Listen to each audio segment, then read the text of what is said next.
자, 이준석 관련해서 얘기를 좀 해봐야 될 텐데, 오늘도 왜 이렇게 기니? 너무 길어. 아니, 요건 꼭 해야 되니까.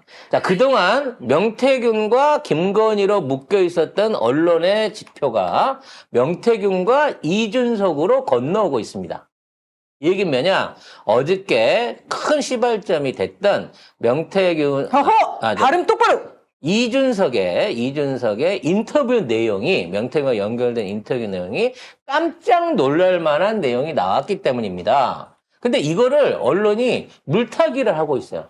뭐가 지금 중요한 사안인지에 대한 얘기를 엉뚱하게 물타기를 하고 있거든요. 자, 관계를 보자면 이렇습니다. 지금 명태균 관련해서 이준석이 나눈 얘기 중에 여러 가지 인터뷰 중에 제일 중요한 건 뭐냐? 김건희가 재보궐이나 지방선거에 관여했다라고 하는 내용을 이준석은 알고 있었다는 거야. 알고 있었다는 얘기는 도와주고 용인했다는 겁니다. 근데 이준석은 나는 명태균과 김건희 씨 관계 잘 모르지만 선의의 조언을 주고받는 관계였을 것이다 라고 쉴드를 쳤다는 거지. 그렇죠. 하지만 누구보다도 그 내용을 알고 조력했던 당시의 당대표는 이준석이었다는 겁니다. 거기에 관련된 내용이 지선에서 김태효를 만나가지고 김태효를 충성맹세하게끔 연결한 고리, 그 정황을 알고 있었던 거. 그 다음에, 김진태겠지. 김진태. 누구라 그랬어, 내가? 김태효. 김진태가, 낭인으로 있다가, 그 경선을 받을 수 있도록, 힘을 써주는 데 있어서의 김건희의 역할, 그리고 그에 대한 정황을 이준석은 알고 있었다는 거예요. 두 번째로, 윤한홍이 사실상 경남지사로 단수 후보로 되고 있을 때, 그때 명태균이 지금의 박완 맞나? 수지 박완수 의원을 데리고 가가지고 소개를 해서 결국은 단독으로 그냥 윤한홍을 밀어내고 이유 없이 사퇴를 시켜버리고 주저앉혀버리고 지금의 경남도지사를 만들어준 이 건에 대해서도 이준석이는 이미 보고를 들어서 알고 있었고 그 정황들을 다 이해하고 있었다는 말이에요. 심지어 이 두 사람의 관계 내지는 이 명태균과 김건희의 관계뿐만 아니라 명태균과 김건희가 어떠한 이유 때문에 갈라서기 시작했는지도 다 알고 있었고. 그러니까요. 네. 그 와중에 자기는 명태균을 자기 딴에는 주변 사람 소개할 때는 내가 이용한 거야. 내가 한 수 위인데 내가 이거 명태균 쪽에서 올라오는 정보랑 또 다른 라인에서 올라오는 정보랑 내가 이거 다 비교를 해봤잖아. 처음엔 질이 좋았는데 나중에 가니까 연결고리가 떨어지고 나니까 질이 확 떨어지더라고. 그러면서 또 김종인까지 나오잖아.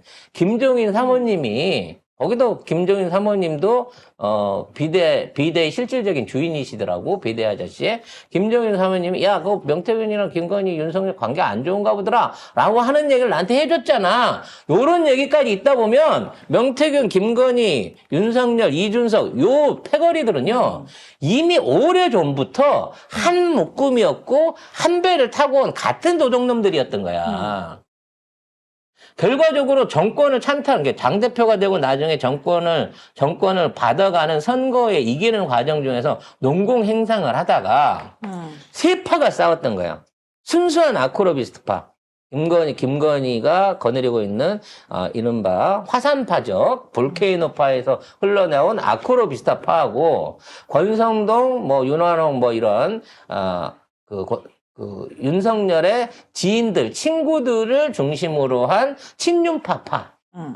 그리고 명태균을 비롯해갖고, 김종인을 비롯한 이른바 정치 브로커 새끼들이 엮여져 있는 이 세 파들이 힘을 합쳐서 정권을 창조하고 난 다음에 지들끼리 싸운 거야, 지들끼리.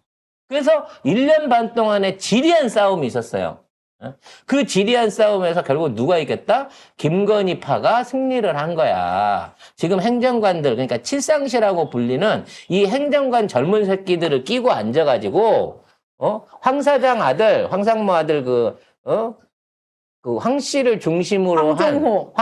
이름 까도 되겠지? 이름 다 황종호를 까졌는데? 중심으로 한 문고리 세력들이 실질적인 권력을 잡으면서 지금 명태균을 비롯해서 모든 그동안의 권력을 나눴던 준석이를 비롯한 새들이 전부 다 새가 된 거야, 결론적으로.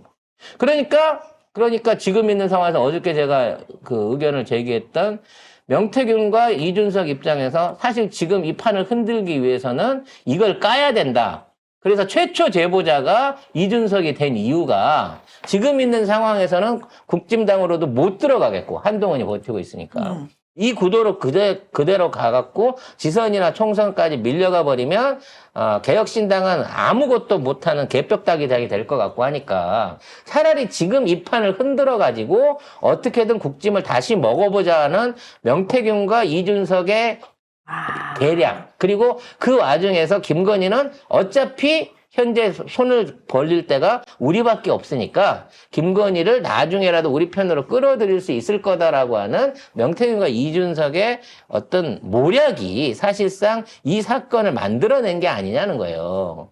이 과정에서 보면 뉴스토마토에 처음으로 이런 얘기를 최초 제보자로서 던지고 이런 것들을 살살살 긁어내기 시작했던 이유가 너무 선명하게 보이는 거지. 그러네. 야, 그러니까 이준석 이 나이도 어린 놈의 새끼가 너무 대굴박을 굴려가지고 지 맘대로 딱 그게 사건이 딱 그 정도까지만 확산돼서 딱 흔들고 자기 계획대로 내가 이걸 먹고 정말. 왜냐면 이 계기가 아니면 이준석을 누가 써주겠어요? 한동훈이 전제한 상황에서 이준석이 국짐으로 돌아갈 수가 있을까요? 절대 못한단 말이야. 한동훈 다음에는 오세훈으로 넘어가지 이준석한테 기회가 오지 않아. 그렇게 되면 명태균도 기회가 없을 거라고. 그래서 명태균은 이미 윤핵관들한테 한번 찍힌 이후로 윤석열하고 대판 싸운 거 맞는 것 같아요. 뭐 오빠가 뭐 뭘 잘 몰라서 이래요. 그럴 때에도 성렬이 말대로 나는 관계를 끊었는데 내자는 김건희는 계속해갖고 명태균한테 의존했던 것 같다라고 하는 거고, 그때부터는 김건희와 명태균의 비선 라인이 별도로 존재했었던 거고, 윤석열은 사실상 명태균을 멀리했던 게 맞는 것 같아요. 왜냐면 윤한홍이나 뭐 이런 그 주변에 있는 얘한테 물 먹어본 사람들이 저 새끼 조심해야 된다 소리를 지속적으로 해왔었을 테니까. 문제는 명태균과 김건희가 이렇게 영적으로 깊게 맺어진 관계인지는 성렬이도 이번에 뉴스 보고 처음 알았을 거예요. 뭐 안 게 중요해? 아니지. 이제 와서 돌이켜 생각해 보니 그때 그래서 집사람이 저기를 안 가자고 그랬구나. 앙코르와트를 안 갔구나. 이런 것들을 그동안 그냥 막연하게 궁금해도 물어보지도 못하다가 이번에 뉴스에서 확인을 하게 된 거지. 그랬구나. 이렇게 아는 거에서 그렇죠. 끝나는 거지. 가가지고 그 말이야 왜 관계를 끊지 못해? 이런 얘기는 찍소리도 못한다. 그러니까 성렬이 형은 그거 좀 생각해봐. 형, 내가 진짜 형 입장을 생각해서 하는 얘기인데 도대체 황금이는 도대체 어디서 나타난 딸일 것인지에 대해서 왜 이렇게 황금이의 생계에 대해서 김건희가 신경을 많이 쓰고 있었는지에 대해서 한번 궁금하게 좀 생각을 해보라니까? 뭐 나중에 너님이 궁금해 한다고 뭐가 달라지겠어. 찍소리라도 하고. 아니 일단 성렬이가 궁금해해야 유전자 검사라도 한번 해보든지 뭐라도 해볼 거 아니야. 아니요. 네. 그건 중요하지 않아요. 예. 아무튼 이제 모든 언론의 방향성은요, 김건희와 명태균의 관계에서 이준석과 명태균의 음모 쪽으로 돌아들어와야 됩니다. 칠불사 관련한 내용들이 가장 큰 이슈를 불러일으키고 있지만 칠불사 내용은 아무것도 없는 거예요. 그 당시에 지방선거 때 지역구에서 뭐라도 좀 그 배출자를 내야 되는데 준석이 빼고는 나올 데가 없다 보니까 뭔가 개혁신당의 바람을 일으키기 위해서 지금 김영선을 한번 이용을 해보자. 그래서 김영선이 갖고 있는 카톡 내용 안에 지방선거 관련된 내용도 있었지만 국민들이 제일 궁금해하는 앙코르와트 문제나 엘리자베스 조문 관련된 내용도 있었다는 거야. 그래서 이준석은 이게 까지기를 원치 않았는데 반해서 이 천하람은 이거를 까면, 이렇게 카톡 내용을 까면, 이래서 조문 안 갔다, 이래서 앙코르와트 안 갔다, 요거를 해갖고 가십으로 까면, 좀, 국민의힘을 흔들 수 있을 것이고, 그 반대급부로 해갖고, 개혁신당이 개혁신당이, 득을 좀 벌 거라고 생각을 한 거야. 근데 문제는 공천 1번 자리를 요구했잖아. 그건 아무도 못 주는 거야. 그래서 이준석이는 거절을 한다고 했는데 천하람은 줄 것처럼 내지는 3번으로 퉁을 칠 것처럼 해가면서 꾸준하게 설득을 한 거야. 3일 동안. 폭로하라고. 그러니까 일단 저희가 이렇게 선불로 1번 자리 드리기는 어렵고요. 상대성이 있는데 파괴력이 없으니까. 예. 파괴력도 없고 왜냐면 1번 하면 되게 상징적이잖아요. 개혁신당의 상징. 그래서 그런 부분은 이미 정해져서 또는 상징성에 대한 문제가 있으니까 저희가 뭐 한 5번 정도, 아직 3번 정도 해놨다가 앞번호 사퇴해갖고라도 밀어드릴게. 어쩌고 막 온갖 가머리설을 다 했겠지, 천하람 입장에서는. 그리고 뭐 어차피 딴 데 가서 받을 거 없잖아요. 오죽하면 다 알아보고 여기까지 오신 거 아니에요? 저희가 거의 동창역이지 뭐 정의당 가실래요? 이래 가면서 오셨을 거라고. 얼마까지 알아보고 오셨어요? 그러니까 아실만한 데는 다 알아보고 오셨겠네. 그러면서 무슨 뭐 조국당이나 이런 데 민주당 가실 거 아니면 그 저희 당에서 하시는 게 그래도 제일 뭐 낫지 않겠습니까? 이러면서 저희 잘하면 뭐 5번까지도 당선될 수도 있고요. 뭐 이런 식으로 개수작을 폈겠지. 왜? 그 당시에 15% 얻어낸다고 명태균은 명태균은 어디 가서 하고 돌아다녔다니까. 제가 준석이랑 같이 할 때는 자기 밀어주고 영선이 밀어주면 자기가 개혁신당 15% 득표 시켜준다고 김종현한테 가서 뻥치고 다닐 거니까 어쩌면 15%를 믿고 있었을 수도 있지. 결국은 요런 내용들로 갖고 천하람은 김영선을 사기치려고 한 거였어요. 그 당시에. 그래서 나는 모르는 일이다. 나는 간다. 라고 하려고 발을 빼려고 했는데 그래도 형이 있어야지 뭐 얘기가 되지. 요 얘기만 듣고 가 하다가 결국은 매화를 그 밤중에 심은 거야. 그러다가 코딱지 파고 있는 사진이 찍힌 거죠. 그래서 이준석은 명태균의 비위를 건드리기 싫은 거야. 명태균을 보호하거나 명태균을 좋아하거나 이런 게 아니라 명태균은 불가근 불가원이야. 가까이 둬야 내가 안 털려. 왜? 털릴 게 너무 많은 걸 알고 있으니까. 김건희가 하는 거는 나는 안 했어요가 잡아떼지만 얘가 명단 유출을 하거나 혹시라도 뭐 자금을 지원했거나 어떤 형태로든 공천에 명태균이 미는 사람을 꽂아줬거나 지선에서 작은 말석이라도 해줬으면 얘는 바로 가는 거야 그냥. 그러니까 김건희가 하는 거랑은 또 다르기 때문에 김건희하고 명태균의 사이가 폭로가 되더라도 자기하고 명태균의 사이 거는 폭로되면 안 되기 때문에 명태균을 지키는 척 하는 거야. 하지만 속으로 그때 끈 떨어지고 나서는 정보의 질이 형편없더라고. 뭐 자기 잘난 줄 아는데 내가 보기엔 아닌 것 같고 이런 마인드를 갖고 있어 이준석도. 얘도 대바라져 갖고 저보다 똑똑한 사람 없다는 주의야. 그래서 요런 짓거리들을 하고 있었기 때문에 사실은 명태균은 열심히 해갖고 돈 벌기 위해서 이권 따라서 자기가 할 수 있는 거를 최선을 다했던 요리사이고 기능공일 뿐이야. 하지만 이걸 이용해갖고 이득을 챙긴 자들은 정치인들이란 말이야. 그렇죠. 그 정치인들 중에 태균이 형 잘한다. 싹 쓸어버려. 나만 빼고. 이거를 시전하고 있는 게 이준석이기 때문에 뉴스토마토나 또는 이 사건을 알고 있는 많은 사람들이 진범이 이준석이다라고 얘기를 하고 있다는 거죠. 이준석을 계속 얘기를 하고 있고, 이준석이 김건희하고 직접 통화도 했네. 그러니까. 그리고 그 2022년 6월부터 녹취가 다 있대요. 본인 폰은 녹음이 되면은 바로 구글 드라이브로 날아간다고. 그걸 본인이 풀었어. 그러니까 얘도 김건희 부탁을 들어주거나 김건희하고 이런 방식의 공천 광여를 한 내용들이 지 구글 드라이브에 있을 거라는 거지. 다 있다는 거지. 저 아이디만 털면 아니지. 예? 저 구글 아이디만 털면 정말 특검을 할 필요도 없는 거예요. 그거는 한 방인 거야. 영부인이 말하자면 그 여당의 당대표하고 지방선거에 관한 내용들, 특히나 도지사 같은 사람을 둘이나 사실상 압력을 넣어갖고 교체를 한 거잖아요. 명태균이었던 게, 아예 명태균이 그 후보를 어떻게 공천해? 그건 말도 안 돼. 김건희가 그렇게 한다고 하는데 시스템이 되겠어 했는데, 여기에 이준석까지 끼어들면요. 당 대표잖아, 당 대표. 당 대표가 알면서, 예를 들어, 불법한 이런 압력이 했다고 그러면 지가 나서 말려갖고, 이런 식으로 하시면 안 됩니다.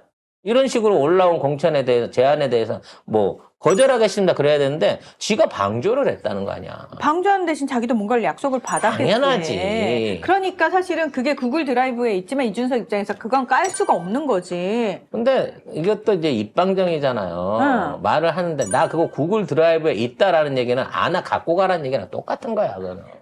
예? 아니, 난 구글 드라이브에 있으니까 갖고 가라는 얘기랑 똑같은 거라고. 구글 드라이브에서 휴지통으로 삭제를 해도요, 그거는 복원이 돼버려요. 드라이브에 한번 심어놓은 거는. 알겠습니다. 그렇기 때문에. 가지고 가도록 하겠습니다. 좋은 자료 하나 우리가. 네. 특검 때 쓸 자료. 이준석의 구글 드라이브. 찾아야 됩니다. 네. 아유, 해킹을 당했네요라는 얘기 한마디면 끝나는 거 아니에요? 아니면 구글 본사를 가도 구글 본사를 파괴하는 구글 본사 서버를 폭파하지 않는 이상 이 드라이브는 준석이 마음대로 지울 수 없다. 이 안에 올라간 내용은 라는 점을 미리 확인을 하도록 하겠습니다. 조만간 구글 본사가 압수수색을 당할 수도 있겠네요.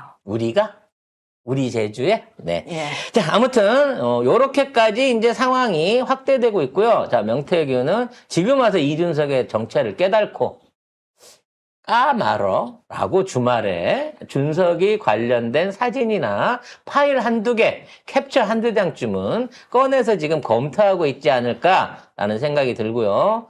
지금 증인으로 나왔던 강혜정 씨가 어제 검찰에 끌려가갖고, 강혜경 씨가 어떤 형태로든지 조사를 받았다고 합니다. 과연 거기서 조사를 받았을지, 회유를 받았을지, 협박을 받았을지는 알 수 없습니다만, 명태균은 압수수색 한 번 하는 동안 강혜경 씨는 벌써 5번째 소환을 받고 있다 그래요. 졸라게 공평한 검찰 수사가 지금 이루어지고 있다는 얘기겠죠? 검찰이 검찰했네요. 그래서 물어봤어요, 검찰한테. 명태균은 왜 수사를 안 하나요? 라고 했더니, 이첩은 됐는데 수사를 할 검사가 없는 부서를 받았다고 하죠. 아이고, 네. 예. 아이고. 관련된 기사 한번 확인해 보도록 하겠습니다. 읽어드리도록 하겠습니다. 정치브로커 명태균 씨 사건이 창원지검에 접수된 뒤 약 9개월간 형사부가 아닌 수사과에 사실상 방치됐던 것으로 나타났습니다. 검찰은 지난달 초 윤석열 대통령의 부인 김건희 여사의 공천 개입 의혹이 제기된 이후 사건을 선거범죄 등 공안 사건을 수사하는 형사 4부로 재배당하고 뒤늦게 7명의 검사를 투입해 수사팀을 꾸려서 늑장 수사라는 지적을 받고 있습니다. 그러니까 고발받고 그 관련된 서류들을 전부 다 보관만 해놓은 상태에서 검토를 안 하고 있었던 거예요, 지금까지. 자, 지난해 12월 경상남도 선거관리위원회가 김영선이 이제 수천만 원을 명태균한테 전달한 혐의, 정치자금법 위반 혐의로 회계 책임자였던 강혜경 씨를 창원지검에 고발을 하는데요. 중요한 거는 이거를 수사과에 배당을 했다는 거예요. 근데 수사과가 뭐냐면은 소속 검사 없이 수사관만으로 이루어진 조직이라는 거예요. 검사가 없어, 수사지휘를 검사가. 네. 그러니까 지난달에서야 형사 4부에 재배당, 그러니까 난리가 나고 나서 재배당이 된 겁니다. 그리고 지난달 30일 증거 확보를 위한 압수수색과 피의자 소환 조사에 들어갔다는 거죠. 그리고도 얼마가 지난 거야? 25일이 지났습니다만 아무런 수사 기획 그리고 명태균에 대한 소환 조사 관련된 증거물에 대한 분석 이런 거는 현재까지도 이루어지지 않다는 거죠. 그러니까 강 씨가 지난 5월에 이미 명태균하고 김영선 사이의 통화 녹취 등 4천여 개 파일을 증거 자료로 제출을 했는데 뭐 수사과에서는 뭘 아무것도 안 했다는 거지. 그냥 보관만 해놓고 있는 거죠. 예, 잘 받았습니다. 그리고 수사는 안 한 거죠. 그래서 여기 관련된 그 상황들을 보면 이래요. 명태균이 김영선을 시켜갖고 미래한국연구소라는 여론조사 재단을 만들어 놓고 여기저기서 일들을 많이 합니다. 그러면 이제 이 회사 자체가 운영이 돼야 되니까 여론조사 비용을 줘야 되니까 수금을 제때제때 해와야 되잖아요. 근데 어디 가서 공짜로 김하희는 지가 실컷 쓰고 나서 돈을 안 갖고 오는 거예요. 그러니까 그 돈을 다 강혜경 씨와 왜냐면 명태균은 거기 돈을 내는 게 아니라 거기 이제 말하자면 소속으로 일을 해주고 있는 거니까 대표였던 김영선이 냈었던 모양이에요. 근데 계속해서 돈은 안 들어와. 대신에 막 공천을 받아오고 막 이런 걸로 하니까 다른 걸로 퉁을 쳤겠지만 회사의 재정은 개판이 아니겠습니까? 그러던 과정에서 강혜경 씨 돈 1억 2천 이상이 1억 2천 이상 회사에 묶인 거예요. 그래서 그 돈을 달라고 요구를 한 겁니다. 강혜경 씨는 처음에 김영선한테. 그랬더니 김영선 의원이 그 돈을 떼먹기 위해서 저거 일도 못하고 무능하고 그 다음에 회계상으로 돈을 빼돌렸다 그러고 역고발을 한 거야. 쉽게 말하면 이 모든 사안이 지금에 있는 강혜경 씨의 분노를 키웠고 이 분노의 정도가 말하자면 본업을 날려먹어버리게끔 만드는 쓰나미가 돼서 이 나라의 국정농단 상황에 대한 핵심적인 증거가 돼갖고 지금 동시에 김영선과 명태균을 덮치고 있다는 거죠. 그러니까 저쪽 사람들은 뭐 내부 고발자 뭐 이런 식으로 말씀하시는데 결국은 돈 문제가 얽힌 거였어요. 결국은 돈이었어요. 예. 하지만 돈이었는데 돈대미가 커진 거죠, 인제는. 이제 1억 2천 받자고 강혜경 씨가 이렇게까지 적극적으로 나서고 있는 것 같지가 않다. 그 1억 2천 따위는 정말 우습게 볼 수 있을 만한 큰 사명감과 나라를 구하겠다는 구국의 그리고 정의를 구현하겠다는 정의의 정신들이 지금 강혜경 씨를 가득 싸고 있다는 거죠. 마치 갤럭시가 반짝반짝하듯이. 네.